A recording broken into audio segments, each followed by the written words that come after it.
Hey, it's the AI Optimist, and this week we're moving beyond AI hype with two promising AI use cases with super small teams. And when I mean super small teams, I mean like 1 to 5 people. How does this actually work for everybody under the enterprise? Let's get practical and let's actually dive into a few. Keep this really simple because if you're thinking about creating a business related to AI, and I'm not talking about the enterprise open AI world, but regular businesses using GPTs, chatbots. This is the year of AI agents, but what's more important is we need to remember something. You go to the GPT marketplace and you're going to see all the experiments of a very early market. And do know in about 2 years or so, this market will sort of explode in the hype that all startup markets do. But in the meantime, there's a lot of ways to really begin building long-term businesses. So what does that look like? What we're in the midst of is really represented by the first use case study, one that I shared with you last week, INVIDEO AI. Now, one of the challenges of starting a business like this is basically ChatGPT is the language model that lets you speak, and in this case, create a video. And I'm going to show you just how we do it. But what's important about it is, and really sort of ingenious here, is I have to pay to really use the service as I want to take off trademarks and things like that, and to really use it officially. But I go to GPT Marketplace to just check it out and test it out for free.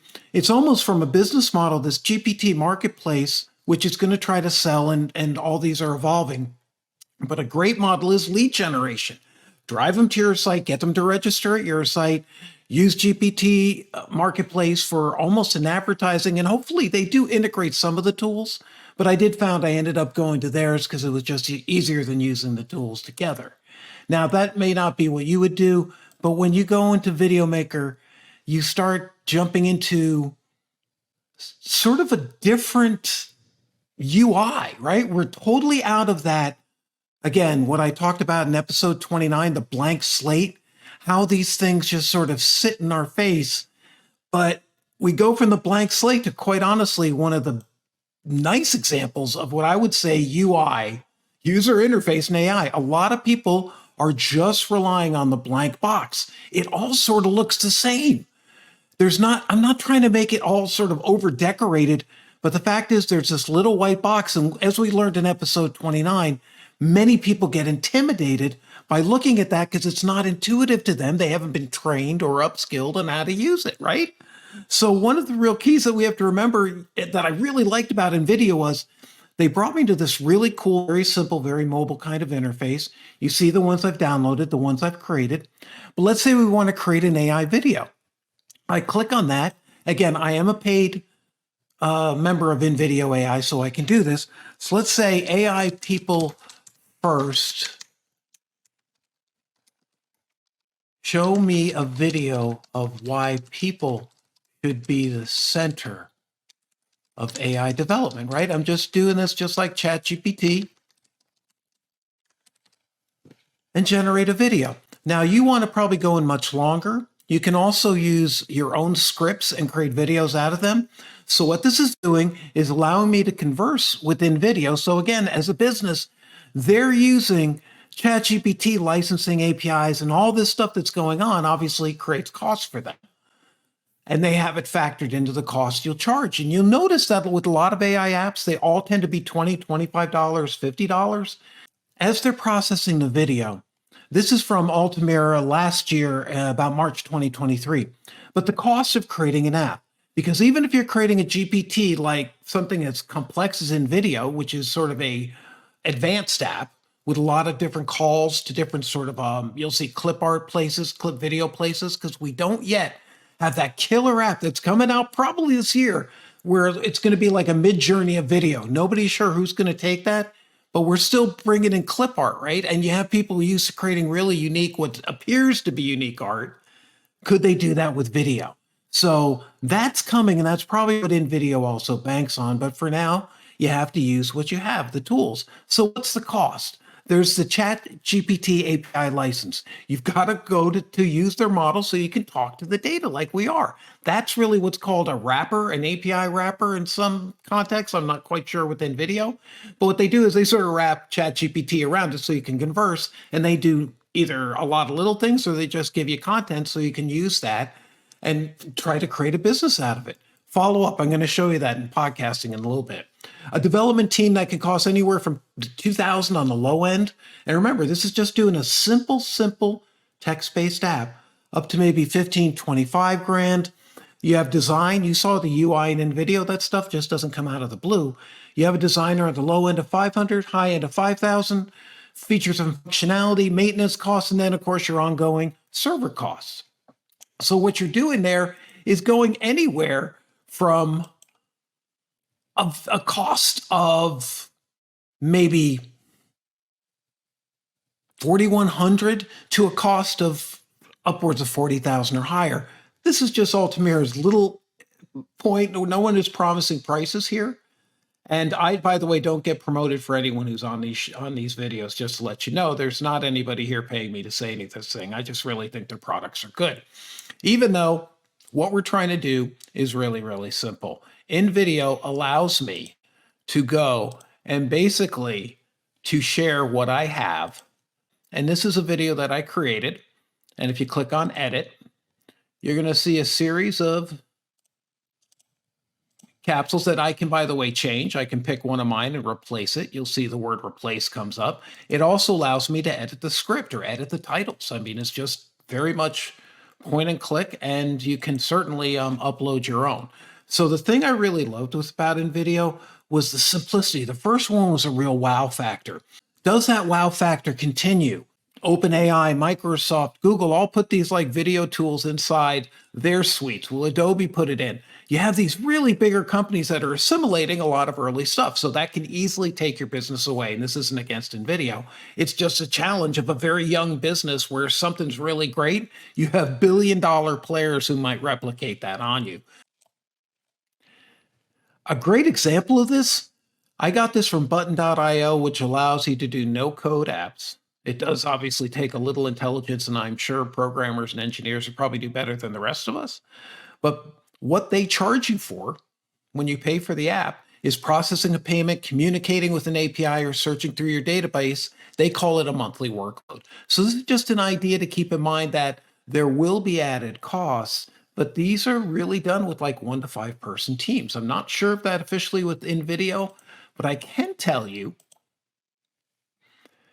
And I want to put a shout out to Ben's Bites. If you haven't subscribed, go there. It's really a brilliant collection that he does every day. It's a newsletter. It's just worth its weight in gold.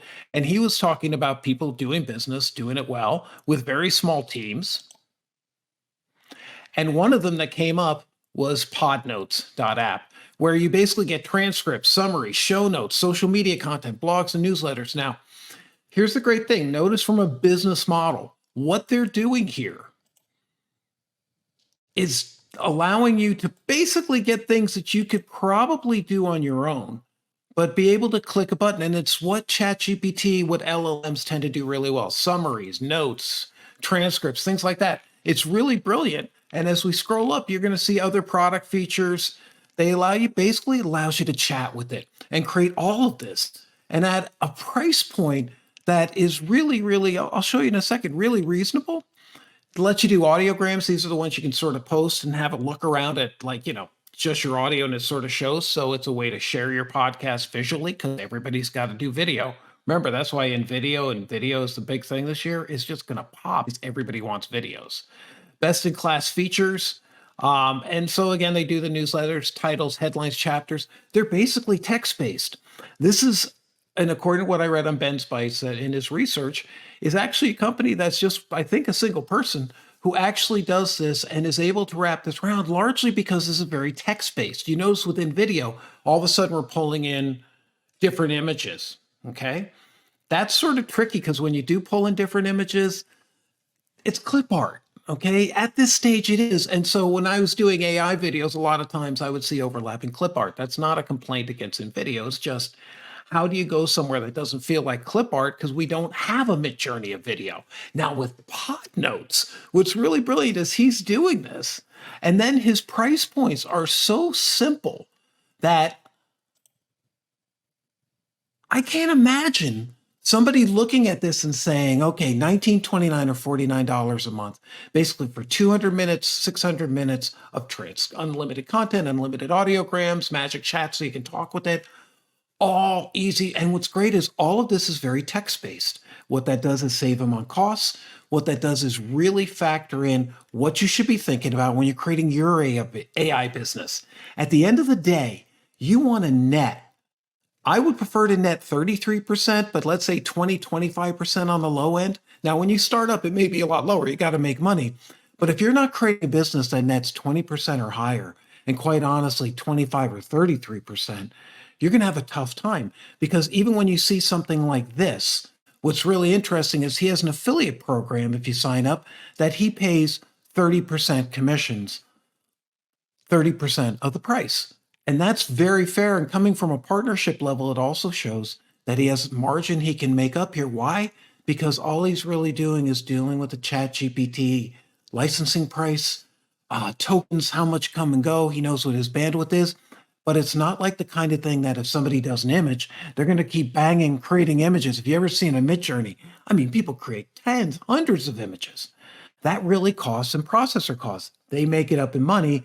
But for many smaller businesses, you want to factor in not only taking a look at the startup costs I shared, but what are your ongoing costs? Because you could spend a lot of time not knowing what's coming. And you also have to face the fact that I'm not just warning you that this creation you make with a GPT or an app is like some 10-year business. I hope it is. But what I'm showing you here at Substack is a free service that they let me use. I upload my videos. I can change the thumbnail. It then goes out to Spotify, Apple, all the podcasting networks I indicate, all the biggies. It allows me, creates a transcript, by the way, for free, allows me to post that transcript. I can then take that transcript to ChatGPT or any LLM, free or not, and ask for a summary. But isn't it easier to go to PodNotes? PodNotes does is it stops me from using multiple services. But this is something I really want to warn you all about in AI as we close this out, is that you are going to be facing this kind of choice that may seem really, really simple, but then you're going to start getting all these AI agents doing all these things. I'm calling PodNotes an AI agent for podcasting, INVIDEO for creating video. That's my term for an agent, but it only does that one thing and it does it well. That's what GPTs are good at, chatbots are. Do one thing, do it very well. What data can you feed it?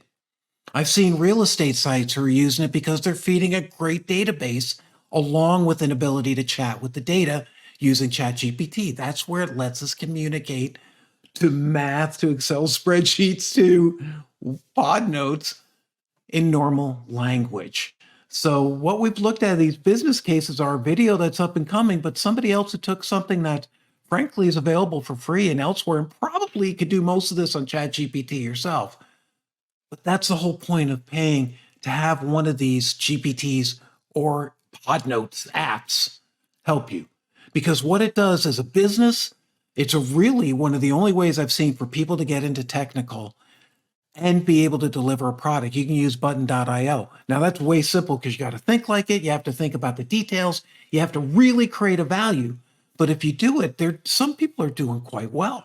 And this is not the kind of opportunity I've ever seen come up. But one thing you have to be really, really careful of when you're getting into this is the assimilation. Somebody really big is going to see a great idea and put it in their Office suite from Microsoft, Google Docs. It's a big world. Don't be afraid, but make sure that you also have a plan B for if somebody comes along, because you don't want to be stuck and be surprised, because actually, if it's really good, it'll probably be assimilated. And while that may sound scary, remember, this is episode 30 of the AI Optimist, and what we say has been around for a while about AI people first. The key issue is distinguishing between hope and fear. The big challenge for us is to navigate the fear space and move into the hope space. This is not me. This is an interview with Sumitra Dutta, professor, and you can see it on my site. But more importantly, he talks about the fact that the reason that he sees AI working and would suggest it is that when you use a human introduction of how can we work together, people bring that AI in as a team. The way it's being done with AI first is they're doing it and saying, do it this way. The executives feel like it's really good, but the people in the beginning sort of feel like they're going to get ripped off because they don't understand it. They often can't even go to the prompt and understand how to use it yet. This is new stuff. So part of the human part is the introduction of it. But not only that, they need to feel empowered to make decisions by using AI. And the really funny thing is, the companies that forbid using AI, their people are still going and using it anyway. And that can cause way more damage than using it internally. So all I can say is remember this just simple lesson from many years of working in the digital business. You've got to create something that nets 25% margins. Look at these sites that are doing it. This is a really great place to create these kind of businesses if you can think out the details. That's what I work with people on, are building out what they need solved, solving it. Don't just jump in, throw AI at it and say, whoa, what happened? That's what's the hype about AI. And you know what? Up at the billion-dollar level where a lot of this change is happening, nothing wrong with that. But where you and I live, sort of back in the normal world, regular business, we want to know how it works for us, and we want to be aware that could really negatively impact the people that work with us, that help us. And maybe AI will replace some people, maybe it will add some jobs. That's basically what we found out. It's a big maybe. But you know what will really guarantee it won't work? Throwing it at them, going with some A first mentality that technology is like a holy grail and we can just chase it. Hey, I love this stuff. AI is amazing. But AI, then human beings looking at it, judging it. If you don't believe me, look at the US Patent and Trade Office. There's a whole article on they do it. I link on the page. So this is Declan. I'm done with this episode. And I want to send a shout out to Ben's Bites again. What a great resource. But more importantly, are you creating a business? Are you working it? Take a look at GPT Marketplace and get some ideas. Some will be great, but remember, out of all of these, general rule in the valley is 10% survive.